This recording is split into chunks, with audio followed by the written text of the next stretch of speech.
ஆடவர் உலகம் வேட்டியில் உதயம். உதயம் வேட்டிகள் ஷர்ட்டுகள்.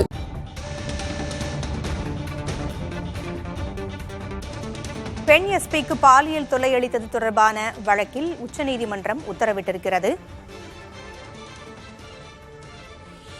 ராஜேஷ் தாஸை கைது செய்ய உச்சநீதிமன்றம் இடைக்கால தடை விதித்திருக்கிறது. முன்னாள் சிறப்பு டிஜிபி ராஜேஷ் தாஸை கைது செய்வதற்கு உச்சநீதிமன்றம் இடைக்கால தடை விதித்திருக்கிறது. இது குறித்த மேலதிக தகவல்களை வழங்குவதற்காக நமது செய்தியாளர் ராஜீவ் இணைந்திருக்கிறார்.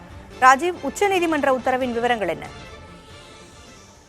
புகழலி, அதாவது 2021ஆம் ஆண்டு அந்த பெண் எஸ்பிக்கு பாலியல் துன்புறுத்தல் அளித்ததாக முன்னாள் சிறப்பு டிஜிபியாக இருந்த ராஜேஷ் தாஸ்க்கு எதிரான ஒரு வழக்கானது கீழமை நீதிமன்றம், குறிப்பாக அந்த விழுப்புரம் கீழமை நீதிமன்றத்தில் வழக்கு தொடரப்பட்டு அவருக்கு 3 ஆண்டுகள் சிறை தண்டனை விதிக்கப்பட்டிருந்தது. அதே போல இதனை எதிர்த்து, அந்த உத்தரவை எதிர்த்து சென்னை உயர்நீதிமன்றத்திலும் ராஜேஷ் தாஸ் மனுவை தாக்கல் செய்திருந்தார். ஆனால் அந்த மனுவில் அவருக்கு இடைக்கால எந்த ஒரு நிவாரணம் வழங்க முடியாது என அவரோட மனுவை தள்ளுபடி செய்திருந்தார்கள்.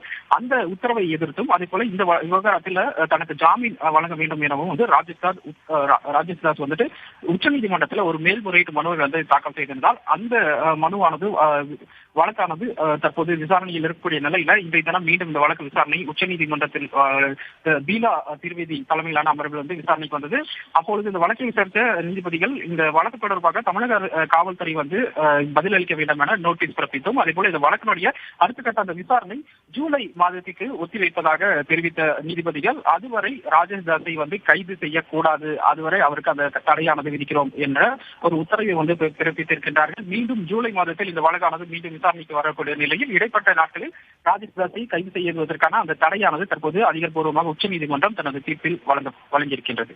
உங்களுக்கு மேல்முறையீட்டு வழக்கில் ராஜேஷ் தாஸ் தரப்பிலிருந்து என்னவெல்லாம் சொல்லப்பட்டிருந்தது? ராஜேஷ் ஏற்கனவே இந்த விவகாரத்தை பொறுத்தவரை கீழமை நீதிமன்றம், அதை தொடர்ந்து உயர் நீதிமன்றம், அதன் திரும்ப தற்போது உச்ச நீதிமன்றத்தில் வழக்கு தொடரப்பட்டிருக்கின்றது. இது போன்ற நிலையில ராஜேஷ் தாஸ் தொடர்பாக ஒரு தரப்பு மீது பல்வேறு தரப்பு வாதங்கள் முன்வைக்கப்பட்டிருக்கின்றது. அதே போல எதிர்த்தரப்பு வாதங்களும் பதிவு செய்து வரக்கூடிய நிலையில இந்த முழுமையான அந்த விசாரணையானது மீண்டும் ஜூலை மாதம் வரை ஒத்திவைக்கப்பட்டிருக்கக்கூடிய நிலையில கூடுதல் அவர்கள் பதில் மனுவை எதிர்பார்த்ததன் காரணமாக தமிழ்நாடு அரசுக்கு இந்த நோட்டீஸானது, தமிழ்நாடு காவல்துறைக்கு இந்த நோட்டீஸ் பிறப்பிக்கப்பட்டிருக்கின்றது. அவ்வப்போது அவர் மீதான குற்றச்சாட்டுகள் தொடர்பாகவும் அவருக்கு எதிராக இருக்கக்கூடிய ஆதாரங்கள் குறித்தும் இதுவரை திரட்டப்பட்டிருக்கக்கூடிய ஆதாரங்களை அனைத்தும் சமர்ப்பிக்கப்படும் என எதிர்பார்க்கலாம்.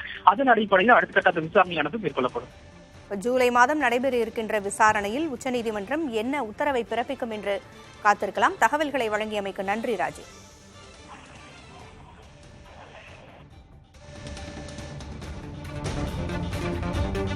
பெண் எஸ்பிக்கு பாலியல் தொல்லை அளித்தது தொடர்பான மேல்முறையீட்டு வழக்கில் உச்சநீதிமன்றம் ராஜேஷ் தாஸை கைது செய்ய இடைக்கால தடை விதித்திருக்கிறது. ராஜேஷ் தாஸுக்கு 3 ஆண்டுகள் தண்டனை விதிக்கப்பட்டிருந்தது. முன்னாள் சிறப்பு டிஜிபியாக இருந்த ராஜேஷ் தாஸுக்கு விதிக்கப்பட்ட தண்டனை தற்பொழுது இடைக்கால தடை விதிக்கப்பட்டிருக்கிறது. ஆடவர் உலகம் வேட்டியில் உதயம். உதயம் வேட்டிகள் ஷர்ட்டுகள்.